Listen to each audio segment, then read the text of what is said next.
merci pour votre fidélité, à vous qui prenez ce temps de me suivre sur la plateforme des réseaux. Aujourd'hui, je vais vous partager un sujet que j'ai préparé, cultiver les semences de la parole de Dieu et s'en nourrir. C'est un sujet pratique, un sujet qui vous sera bénéfique dans la mesure où vous le mettez en pratique. Dans le livre de la Genèse, chapitre 2, versets 15 à 17, je lis « L'Éternel Dieu prit l'homme et le plaça dans le jardin d'Éden pour qu'il le cultive et le garde. L'Éternel Dieu donna cet ordre à l'homme, « Tu pourras manger les fruits de tous les arbres du jardin,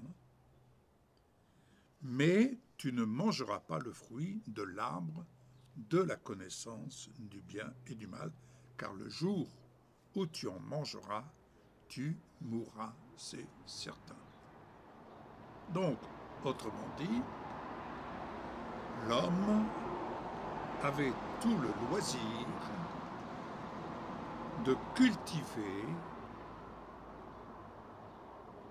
le meilleur de ce que Dieu mettait à sa disposition et de s'en nourrir sans avoir à se soucier de sa vie.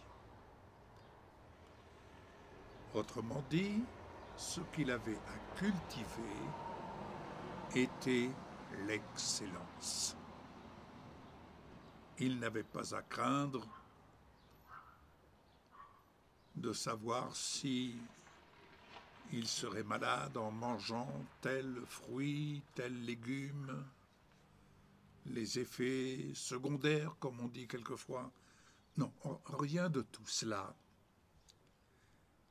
parce qu'il se trouvait gardien du jardin dans l'excellence.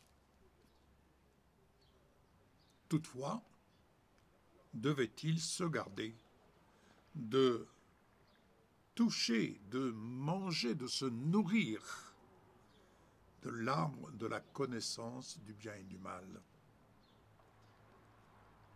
Car le jour où il en mangerait, il mourrait. Ça, c'est une certitude et c'est ce qui est arrivé. Pourquoi l'arbre de la connaissance du bien et du mal? Eh bien, l'homme pouvait vivre dans l'innocence du bien et du mal, il était dans la perfection. Mais en mangeant du fruit de l'arbre de la connaissance du bien et du mal, il devenait juge lui-même de ce qui était bien à son égard ou de ce qui était mal. Autrement dit, plus besoin du conseil de Dieu, moi, je sais. Oui, le résultat, il est là, sous nos yeux. Dieu nous offre des semences précieuses,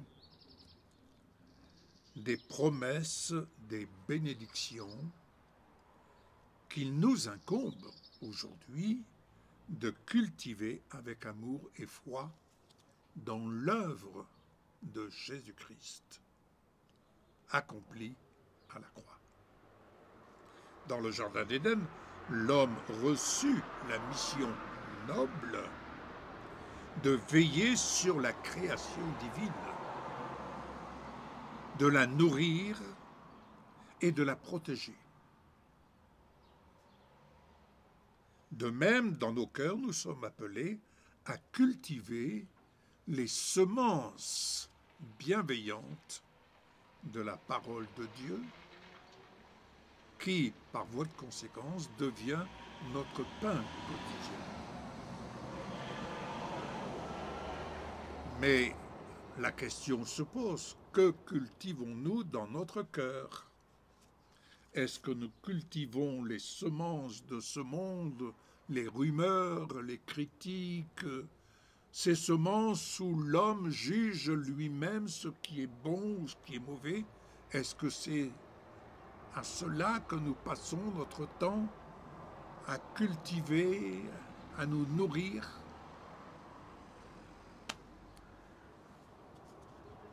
Alors que la bonne nouvelle de Jésus,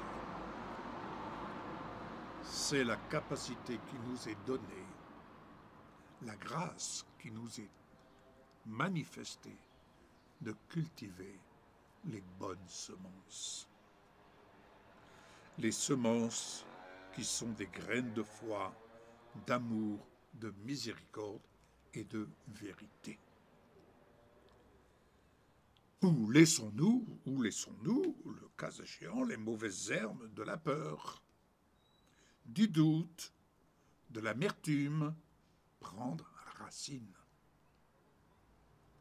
Notre cœur est un jardin spirituel où les promesses de Dieu peuvent s'épanouir si nous les nourrissons avec diligence et dévotion. Chacun a la liberté de cultiver ce qui lui semble bon. Si il semble bon à une personne de cultiver ce qui vient du monde, c'est un choix. Mais prendre le temps de cultiver ce qui vient de la parole de Dieu, c'est un autre choix qui va à l'encontre de ce qui se dit dans ce monde. Adam et Ève vivaient dans la plénitude de la présence de Dieu, jouissant de sa communion directe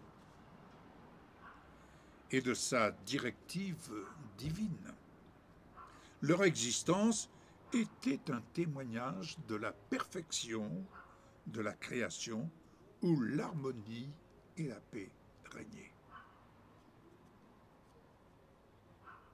Quelqu'un disait un jour, la guerre commence toujours par la langue. Oui.